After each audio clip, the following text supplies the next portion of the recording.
Então, boa noite, amados. Então, mais uma vez, estar tendo o privilégio de trazer a mensagem, num culto. É interessante porque, como a gente, acho que não sei se foi a Rose que compartilhou que hoje é o dia da Bíblia. Então, é uma grande privilégio e também responsabilidade, porque você vai pregar a Bíblia no dia da Bíblia. Então, realmente é algo muito importante, Mas, bem, a gente vai dar então continuação à nossa série de pregações do Evangelho de João. E começando com uma breve recapitulação, recapitulação do que a gente viu até agora. Na verdade, em uma série de exposições dentro de um livro bíblico, é sempre bom a gente fazer a recapitulação dos assuntos. Afinal, qualquer livro que a gente pega para ler, ele vai ter um tema principal, certo? E ao decorrer do livro, o autor aborda diferentes assuntos, mas todos são ligados àquele tema principal que o autor quer trabalhar no livro. Isso não é diferente no Evangelho de João. As passagens do Evangelho não existem de forma isolada, mas elas foram escritas para falar de um tema principal, para falar de um todo. E ao longo do estudo desse Evangelho, um assunto falado lá atrás, ele nos dá melhor compreensão de algo que nós estamos vendo agora. Bom, mas então, nós já vimos sobre o capítulo 1, desde a introdução do Evangelho de João, onde o apóstolo apresenta os principais temas que ele irá abordar ao longo da obra, do escrito, tais como a divindade de Jesus Cristo e seu propósito de dar nova vida àquele que nele crê. Essa nova vida nos recondiciona a conhecer e a cultuar a Deus da maneira correta, da maneira que agrada a Ele. E, do contrário, sem a vida espiritual, nós temos morte espiritual. E é impossível agradar a Deus nessa condição. Também vimos sobre o ministério de João Batista como o precursor do Messias. Percebemos como os judeus tinham expectativa na vinda do Messias. Tanto que acharam que João Batista podia ser ele, poderia ser esse Messias. Mas o real propósito de João era preparar o coração das pessoas para receberem Jesus. E de maneira semelhante, todos nós somos chamados para preparar os corações das pessoas para receberem Jesus pregando o Evangelho. Vimos ainda nos primeiros dias do ministério de Jesus, que foi encontrando seus primeiros discípulos que conheciam as Escrituras, conheciam o Antigo Testamento, e por isso tinham uma esperança no Messias. Essa esperança os levou a se interessarem por Jesus. Quem seria essa pessoa, Essa pessoa tão diferente que apareceu. Nós concluímos no final do capítulo 1 que o propósito de Jesus é transformar a vida de quem é seu discípulo. Começamos na última pregação, o capítulo 2, vendo sobre o primeiro milagre de Jesus, que foi a transformação da água em vinho. Nesse momento, João nos diz que Jesus mostrou a sua glória, que é a mesma glória que Deus tem. Isso porque ele era o próprio Deus, Jesus era o próprio Deus, ou mais precisamente, era uma das pessoas da Trindade de Deus. Jesus proveu o necessário para aquela festa de casamento, mostrando que Deus se importa com a situação das pessoas. Deus não criou um mundo e foi embora tirar umas férias. Ele está assistindo e agindo de forma providencial nesse mundo. Basta para nós depositarmos nossa fé nesse Deus que pode todas as coisas. Bom, mas para a pregação de hoje, vamos seguir a leitura do capítulo 2, agora dos versículos 13 ao 25. Então abram comigo João capítulo 2, dos versículos 13 ao 25.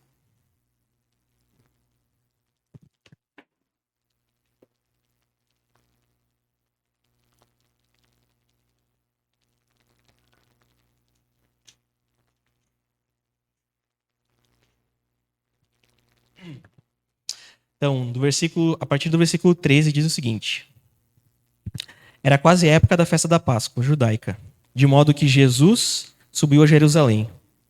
No pátio do templo, viu comerciantes que vendiam bois, ovelhas e pombas para os sacrifícios. Também viu negociantes em mesas, trocando dinheiro estrangeiro. Jesus fez um chicote de cordas e os expulsou, a todos do templo. Pôs para fora as ovelhas e os bois, espalhou as moedas dos negociantes no chão e virou as mesas. Depois foi até aqueles que vendiam pombas e lhes disse: tirem essas coisas daqui, parem de fazer da casa de meu pai um mercado. Então os discípulos se lembraram dessa profecia das Escrituras: o zelo pela casa de Deus me consumirá. O que você está fazendo? Questionaram os líderes judeus. Que sinal você nos mostra para comprovar que tem autoridade para isso? Pois bem, respondeu Jesus, destruam este templo e em 3 dias eu o levantarei. Eles disseram: foram necessários 46 anos para construir este templo, e você o reconstruirá em 3 dias? Mas quando Jesus disse este templo, estava se referindo ao seu próprio corpo. Depois que ele ressuscitou dos mortos, seus discípulos se lembraram do que ele tinha dito e creram nas Escrituras e em suas palavras. Por causa dos sinais que Jesus realizou em Jerusalém durante a festa da Páscoa, muitos creram nele. Jesus, porém, não confiava neles, pois conhecia todos. Ninguém precisava lhe dizer como o ser humano é de fato, pois ele conhecia a natureza humana.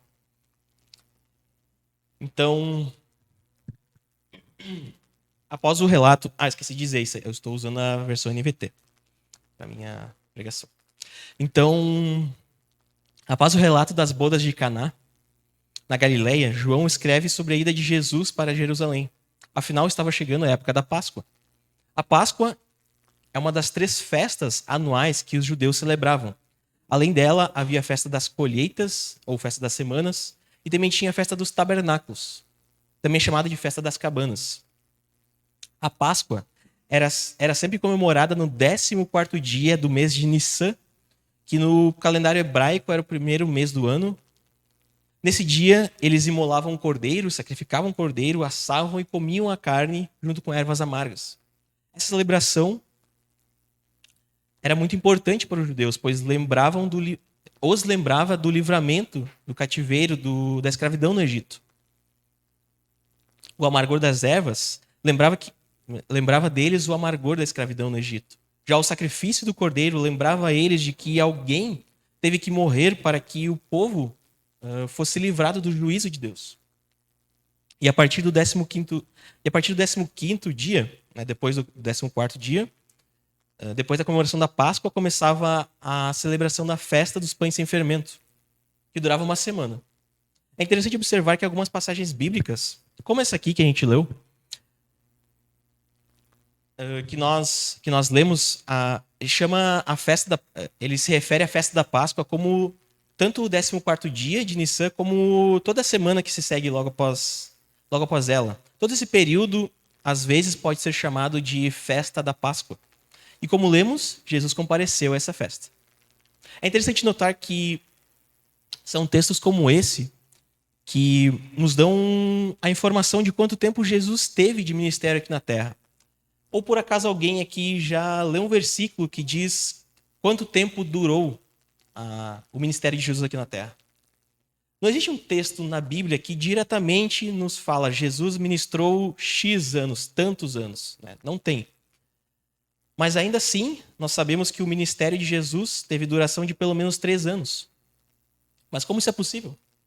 Justamente pela quantidade de Páscoas que Jesus participou. A Páscoa é uma vez por ano, certo? E o Evangelho de João menciona Jesus em 4 Páscoas. Essa aqui foi a primeira que a gente leu, e daí é fácil de contar. Da primeira para a segunda, 1 ano. Da segunda para a terceira, 2 anos. Da terceira para a quarta, 3 anos. Somente o Evangelho de João menciona essas 4 Páscoas. Os outros 3 evangelhos mencionam apenas uma Páscoa, que no caso foi a sua última. Então, é assim que determinamos quanto tempo Jesus teve de ministério público. Agora, quanto à cidade de Jerusalém, durante a festa da Páscoa, ela ficava abarrotada de gente. Eu diria, por exemplo, que é como, vou dizer, Belém do Pará, na época do Círio de Nazaré. Gente fervia de gente. Isso porque todo judeu ou homem acima dos 12 anos devia comparecer a essa festa, lá em Jerusalém, para comemorar a Páscoa.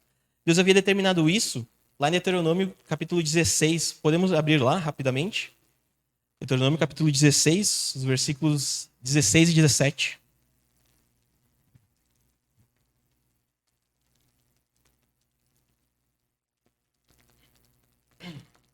Capítulo 16, versículos 16 e 17 dizem: A cada ano, todos os homens de Israel devem celebrar estas 3 festas: a festa dos pães sem fermento, a festa da colheita e a festa das cabanas. Em cada uma dessas ocasiões, todos os homens devem comparecer diante do Senhor, seu Deus, no lugar que ele escolher. Não devem, porém, apresentar-se diante do Senhor de mãos vazias. Todos devem ofertar de acordo com as bênçãos que receberam do Senhor, seu Deus. Então, Jesus, em obediência, vai até Jerusalém para comemorar a Páscoa. E, obviamente, se dirige até o local mais importante da cidade, que era o templo. O templo, que antes era o tabernáculo, né, como a gente viu nas aulas do nosso professor Kelvin, era o local onde Deus tinha escolhido para que Deus o adorasse. Chegando lá, Jesus vê 2 tipos de pessoas, comerciantes de animais e cambistas. Mas qual era o propósito desse pessoal, desse tipo de pessoa lá? Bem, a gente precisa observar aqui que o templo era um lugar onde os judeus levavam os animais para o sacrifício. E durante a semana da Páscoa, vários animais eram sacrificados. Então, não seria o templo o local perfeito para vender esse tipo de mercadoria? Praticamente todos que passavam por lá precisavam de um animal. Imagine naquele tempo, né, as pessoas elas andavam a pé. Então, se elas vinham de longe, elas não precisavam ter que se preocupar em cuidar de um animal junto com eles, de dar comida para eles. Eles teriam que trazer tanto a comida deles, os mantimentos deles, quanto os mantimentos do animal. Tudo já estava ali pronto, eles só precisavam comprar. Mas enquanto aos cambistas, porque havia pessoas que trocavam dinheiro lá no templo. Bem, todo judeu ele tinha que anualmente pagar um imposto para o templo de meio ciclo. Mas o que seria o ciclo? O ciclo era uma medida de peso padrão do templo, que correspondia a 12 gramas, né? E nós vemos isso lá em Êxodo, no capítulo 30, o versículo 13. E normalmente era usado esse peso, né, essa medida era usada para medir gramas de prata. Se o judeu tinha que pagar meio ciclo, ele precisava pagar 6 gramas de prata. E na época de Jesus, os judeus eles já cunhavam moedas de prata. Havia 2 tipos de moedas, uma chamada shekel, que correspondia a 1 ciclo, e o beca, que seria o meio ciclo. E, curiosamente, o Estado de Israel, até nos dias atuais, ele usa esse mesmo nome shekel para a moeda deles. Hoje eles chamam de novo shekel israelense. Assim como no Brasil tem o real, né, em Israel tem o shekel. Então, só que é interessante que na época de Jesus, os judeus eles precisavam pagar esse imposto, só que eles tinham uma questão muito importante, né? Que todo o território da Judéia e praticamente tudo à volta deles era dominado pelos romanos. O Império Romano dominava aquela região. E os romanos eles tinham o seu próprio sistema monetário. Eles cunhavam uma moeda chamada denário, e era a moeda mais importante usada na época. Seria tipo o dólar, por exemplo, hoje. A maioria das transações comerciais era feita com denários, os trabalhadores recebiam o seu salário em denários, e a gente já pode imaginar, né? As pessoas que vinham para Jerusalém e tinham que pagar o imposto do templo, eles tinham denários na carteira. Só que os sacerdotes no templo não podiam aceitar denários. O denário sempre era cunhado com a face do imperador romano da época. E todos os imperadores romanos eram pagãos. Os sacerdotes não aceitavam esse dinheiro pagão no templo. E é aí que entravam os cambistas. Eles trocavam dinheiro estrangeiro por dinheiro judeu. Então, basicamente, esses 2 tipos de negociantes estavam aproveitando a oportunidade perfeita de negócio. Como diz aquele famoso ditado, né, do empreendedorismo, eles juntaram a fome com a vontade de comer. Logo que Jesus vê isso, ele realiza uma ação bastante extrema. A gente pode ver isso novamente lá no versículo 15. Que diz no versículo 15, Jesus fez um chicote de cordas e os expulsou a todos do templo. Pôs para fora as ovelhas e os bois e espalhou as moedas dos negociantes no chão e virou as mesas. Então Jesus fez um chicote, provavelmente para espantar os animais que estavam lá, povoando o átrio exterior do templo. E ele ainda expulsa os negociantes do templo. E eu havia falado na pregação anterior que a glória de Deus são todas as suas que a glória de Deus são todas as suas características. É como Deus é de fato, né? Isso é a glória de Deus. No versículo 11, né, que a gente leu na pregação passada, nós lemos que Jesus mostrou sua glória quando fez seu primeiro milagre. Isso é, Jesus mostrou algumas de suas características, que também são características de Deus, já que ele é Deus. Mostrou que Deus pode cuidar de situações impossíveis, como a que vimos na festa de casamento, as bodas de Caná. Mostrou também que Deus tem poder sobre a criação, porque transformou água em vinho. E agora, na purificação do templo, Jesus mais uma vez mostra a glória de Deus. Melhor dizendo, Jesus mostra uma das características de Deus. Agora ele mostra a ira de Deus e o seu zelo pela pureza. Nosso Deus é um Deus irado com o pecado. Vejam comigo o que diz o Salmo 7, capítulo 7, no versículo 11.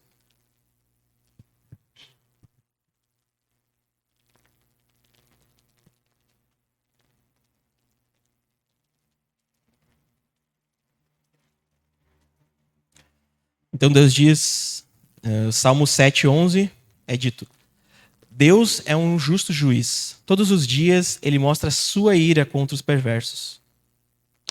Então, assim como diz o versículo, Jesus irou-se com as pessoas que estavam profanando o local de culto a Deus. Profanar é basicamente desrespeitar algo que é sagrado. E temos visto nas pregações sobre a providência divina que o pastor tem trazido que o objetivo maior de Deus é que ele seja adorado por toda a eternidade. Transformar o local de adoração de Deus em um local de comércio era um desrespeito com o próprio Deus, com o propósito de Deus para o templo. Por esse motivo que Jesus tomou uma ação um tanto drástica. Os comerciantes apenas viram o templo como um local para obter lucro, e não um local para adorar a Deus. Estavam apenas preocupados consigo mesmos e não com a adoração verdadeira.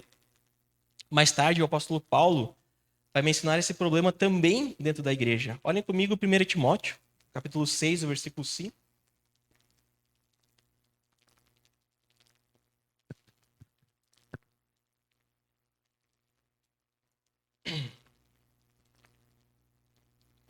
Então, 1 Timóteo, no capítulo 6, o versículo 5 diz: Pessoas assim sempre causam problemas, têm a mente corrompida e deram as costas à verdade. Para elas, a vida de devoção é apenas uma forma de enriquecer.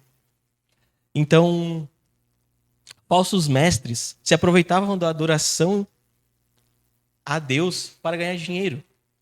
Mas é interessante o fato de que isso não é um problema só daquela época. Até os dias de hoje, pessoas tentam enriquecer às custas da adoração ao Senhor. Hoje existe até um nome para isso, é tão avançado, né? Isso que existe até um nome, chama-se teologia da prosperidade. Onde as pessoas são ensinadas a barganhar com Deus. Se eu dou uma certa quantia em dinheiro, vou receber uma bênção proporcional à oferta que eu dei. Isso tudo não passa de engano, queridos, de pessoas que têm a mente corrompida. O Senhor é um Deus zeloso pelo seu culto. Ou seja, ele tomará os devidos cuidados com esse tipo de pessoa. O significado da palavra zelador, por exemplo, é aquele que cuida de algo. Deus é zelador pelo seu culto. Olha o que diz Colossenses, capítulo 3, versículos 5 e 6.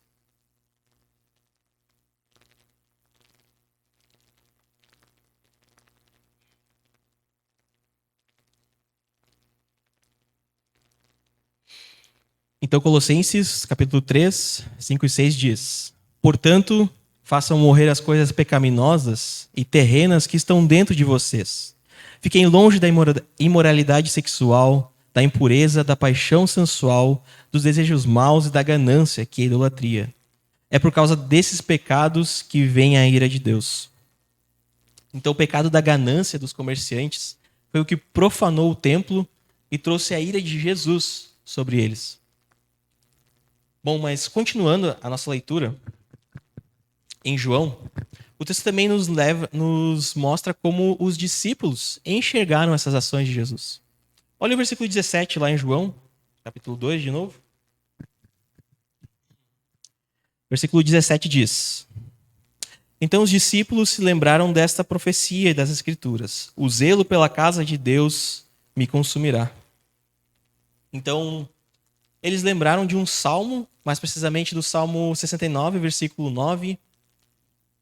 E esse salmo diz o seguinte: o zelo por tua casa me consome, os insultos dos que te insultam caíram sobre mim. Esse é um salmo de Davi. E é um salmo que fala sobre o Messias. E os discípulos provavelmente consideravam, né, este salmo dessa forma, como um salmo messiânico. E nós já vimos que a promessa do Messias era a mais aguardada pelos judeus. De fato, um dos propósitos do Antigo Testamento era dar esperança de que o Messias um dia viria. Na situação em que Davi se referia neste salmo, ele estava sendo difamado por causa do zelo, do cuidado que ele tinha com a adoração ao Senhor. Davi desejava uma adoração pura e seu zelo lhe trouxe sofrimento.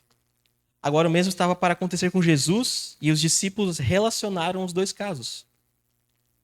No versículo 18, os líderes dos judeus questionaram Jesus a respeito das ações dele, pedindo um sinal. Esse era o procedimento padrão dos líderes judeus. Eles sempre que alguém tinha certas atitudes que aos seus olhos parecia não estar de acordo com a palavra de Deus, eles tinham essa atitude. Essa pessoa, ela precisava mostrar que tinha autoridade divina para fazer tais atitudes, para dizer tais coisas. A exemplo, vemos a conversa de João Batista, no capítulo 1, que nós já lemos, com os líderes judeus. Eles também questionaram qual era a autoridade de João para batizar pessoas, sendo que os líderes dos judeus é quem faziam isso, eles que batizavam. E nesse texto aqui, eles pedem um sinal de autoridade de Jesus. Eu tinha falado na pregação anterior que o apóstolo João narra alguns milagres de Jesus e chama esses milagres de sinais. Seus milagres sinalizam que ele tem autoridade como Messias. Mas a resposta de Jesus ao pedido de um sinal dos líderes é um tanto curiosa. Olha comigo o versículo 19. Jesus diz no versículo 19: pois bem, respondeu Jesus, destruam este templo e em 3 dias eu o levantarei. Bom, mas se Jesus não negou que iria dar um sinal para eles, a pergunta que fica é: que tipo de sinal é esse? Aqui ele decide dar um outro tipo de sinal, não um milagre, mas sim algo para fazê-los pensar. Olhando para a frase de Jesus, se a lermos no português essa frase aqui, alguns detalhes não ficam tão claros quanto se nós lêssemos no texto grego, né, no grego que é a língua original, né, que foi escrito no Novo Testamento.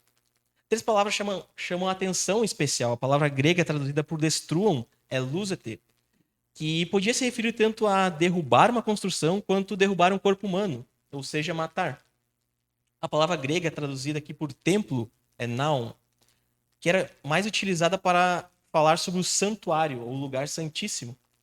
Esse lugar era o espaço mais importante do tabernáculo e posteriormente do templo. As últimas aulas do professor Kelvin, na classe sobre o tabernáculo, nós falamos, né, ele falou especificamente sobre esse lugar. Era o local que Deus tinha determinado ser a sua habitação no meio do povo. Ou seja, era o local mais importante. E a terceira palavra interessante aqui é levantarei, que no grego se fala égero, usada tanto para falar sobre erguer um prédio, quanto para erguer um corpo morto, ou seja, ressuscitar.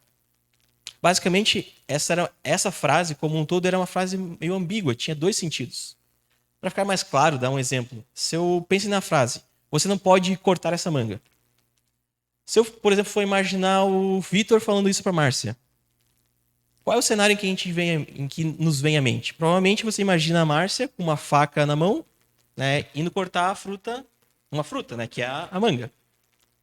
Agora, se for o Kelvin que falou isso para Amanda, aí é um cenário bem diferente. Eu imagino a Amanda com uma tesoura na mão, querendo cortar a manga de uma camiseta. Então, notem que essa frase ela assume um ou outro significado dependendo do contexto. E é mais ou menos assim que Jesus fala aqui, e João trata de esclarecer o significado, né, dessa frase nos versículos 21 e 22. Olhem comigo de novo, 21 e 22. Mas quando Jesus disse este templo, estava se referindo ao seu próprio corpo. Depois que ele ressuscitou dos mortos, seus discípulos se lembraram do que ele tinha dito e creram nas Escrituras e em suas palavras. Ele falava sobre matar o seu corpo. Desde que os judeus foram levados para o cativeiro na Babilônia, o primeiro templo, construído por Salomão, ele foi destruído. Na volta do cativeiro, um novo templo foi edificado, mas mesmo depois da reconstrução, a presença de Deus nunca mais tinha voltado ao santuário. O fato é que agora existia, nesse momento aqui, existia um novo santuário, que era Jesus, o próprio Deus, habitando no meio do povo. E é este santuário que ele diz que poderia ressuscitar em 3 dias. Mas ainda fica a pergunta, como isso se configura como um sinal? Se a morte de Jesus ainda não tinha acontecido, como é que isso podia ser um sinal para os judeus? O sinal que Jesus pretendia trazer a eles era fazê-los lembrar das Escrituras. Queria que eles tivessem o mesmo raciocínio que os discípulos tiveram quando lembraram das Escrituras, no versículo 17. Né? Eles lembraram das Escrituras quando Jesus teve aquela ação. Queridos, voltem em algumas páginas da sua Bíblia, lá para Lucas, capítulo 24, versículo 46. Olha o que Jesus diz no versículo 46 de Lucas 24. E disse: sim, está escrito que o Cristo haveria de sofrer, morrer e ressuscitar no 3º dia. Então, conforme as palavras do próprio Jesus aqui em Lucas, o Antigo Testamento já indicava que haveria morte e ressurreição no 3º dia. Uma dessas passagens que é mencionada por Jesus, ele chama de o sinal do profeta Jonas, que está em Mateus 12:40. A ideia é que, assim como Jonas ficou 3 dias na barriga do grande peixe, Jesus ficaria 3 dias morto até ressuscitar. E ainda há o profeta Oséias, no capítulo 6, versículo 2, que ele também fala sobre ressurreição após 3 dias. O objetivo de Jesus aqui era usar as Escrituras como sinal de que ele era o Messias. E se formos ainda mais detalhistas, nessa frase de Jesus, notamos que ele estava se autodeclarando como Deus. Afinal, ninguém poderia reanimar os mortos senão o próprio Deus. Quando ele coloca como aquele que poderia levantar um corpo morto, ele se coloca como Deus. A atitude dos judeus aqui deveria ser a mesma dos discípulos, de considerar se Jesus estava com suas atitudes cumprindo as profecias. Só que eles não entenderam dessa forma, mas entenderam que ele estava falando a respeito do prédio do templo. Eles entenderam de forma literal. E é um tanto irônico porque pensar que o pedido dos líderes por um sinal era por causa do zelo religioso que eles tinham, né? O cuidado religioso que eles tinham. Mas era um zelo tanto falho, pois eles nem consideraram a profanação que os comerciantes estavam fazendo no templo. Eles tinham somente aparência de piedade, mas falharam em compreender a palavra de Deus. Então, continuando no texto, nos versículos 23 a 25, lá em João, versículos 23 a 25 diz: por causa dos sinais que Jesus realizou em Jerusalém, durante a festa da Páscoa, muitos creram nele. Jesus, porém, não confiava neles, pois conhecia todos. Ninguém precisava lhe dizer como o ser humano é de fato, pois ele conhecia a natureza humana. Então, nos é informado que Jesus permaneceu em Jerusalém durante a festa da Páscoa. E nesse tempo ele realizou alguns sinais, e como resultado muitas pessoas passaram a crer nele e o segui-lo. Na verdade, pelo que nós vimos até agora, né? Já que isso seria algo natural para o povo, visto que os judeus sempre estavam em busca de sinais. Jesus comprovou sua autoridade para muita gente, e vários quiseram segui-lo. Só que por mais que eles tivessem boas intenções, ainda não era suficiente. Porque Jesus não confiava nessas pessoas, como diz o texto. O versículo 25 nos informa que Jesus conhecia a natureza humana. Mas uma das características de Deus é apresentada aqui. Deus conhece todas as coisas. E não é diferente com Jesus. Ele sabia o que passava no coração de cada pessoa. Muitos seguiram ele por empolgação, por ter uma experiência religiosa. Eles tinham crença em Jesus, mas não tinham uma vida transformada por ele. Muitos na igreja hoje ainda estão nessa situação. Professam uma crença exterior, mas seus corações ainda não foram transformados. Pessoas assim são como os líderes judeus que têm zelo por Deus, mas esse zelo é falho. Um dos sinais de um verdadeiro discípulo de Jesus é que ele entende a palavra de Deus. A capacidade de compreender a Deus e adorá-lo da forma como ele deseja vem da vida espiritual que Jesus nos dá. Bom, mas de tudo que nós lemos hoje, de tudo que eu falei, algumas considerações podem ser feitas com esse texto. Como está, por exemplo, minha pergunta, como está a zeladoria do culto de vocês? Cultuar a Deus não é uma prática que ocorre somente aos domingos à noite. A nova vida que Jesus nos dá deve ser inteiramente dedicada a cultuar o Senhor. Não existe mais um templo, um lugar físico, né? Um espaço físico de culto específico. O culto é durante a nossa vida. Olha comigo o que fala Hebreus, nas suas últimas instruções, o autor de Hebreus, lá em Hebreus 13, o versículo 15. Abra comigo lá Hebreus 15.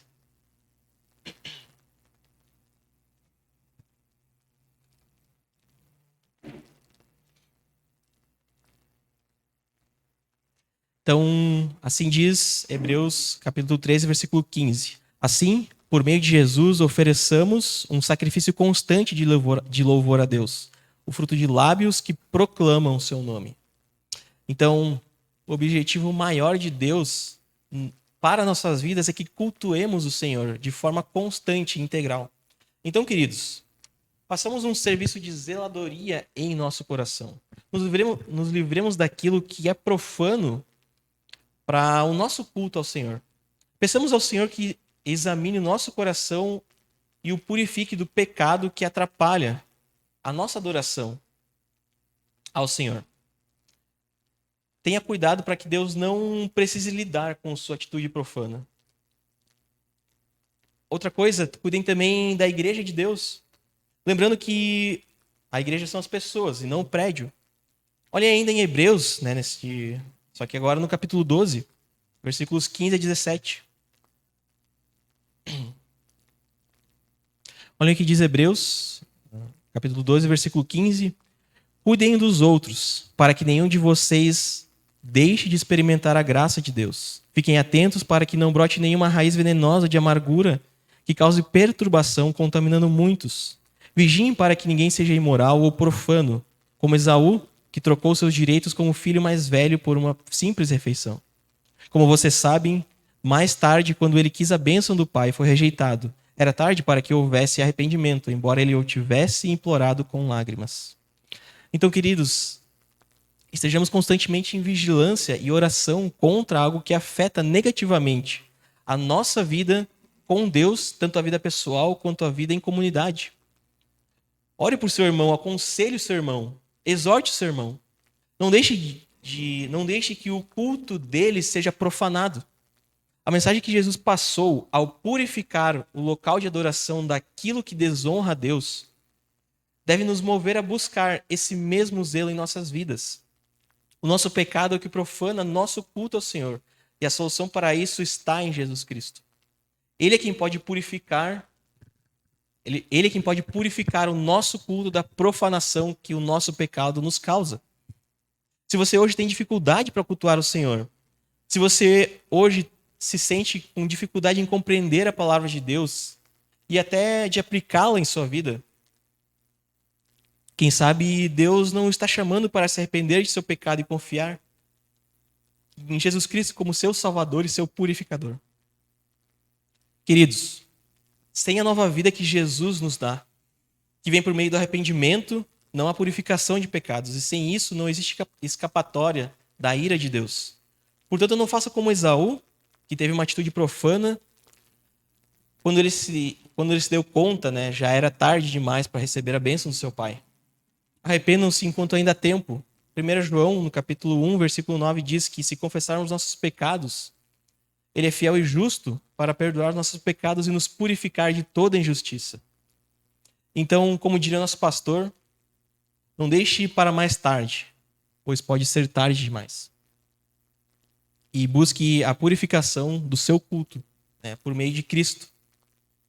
E quanto ao assunto da nova vida espiritual, existe um líder dentre os judeus que conversou com Jesus a respeito desse assunto. E nós iremos falar mais a respeito sobre isso na próxima pregação.